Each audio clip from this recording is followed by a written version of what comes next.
السلام عليكم ورحمة الله.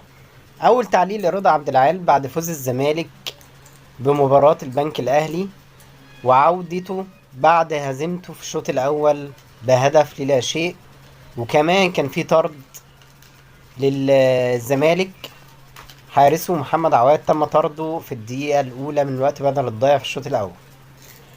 صرح رضا عبد العال وقال هو ده الزمالك اللي المفروض يبقى ده الروح بتاعته، ومن غير الجماهير الزمالك مش هيرجع في مباراة زي دي. دور الجماهير يا جماعة أهم دور في الفرقة، هو اللي بيحرك اللعيبة وبيخلي عندها حماس وما بيخليهاش تيأس.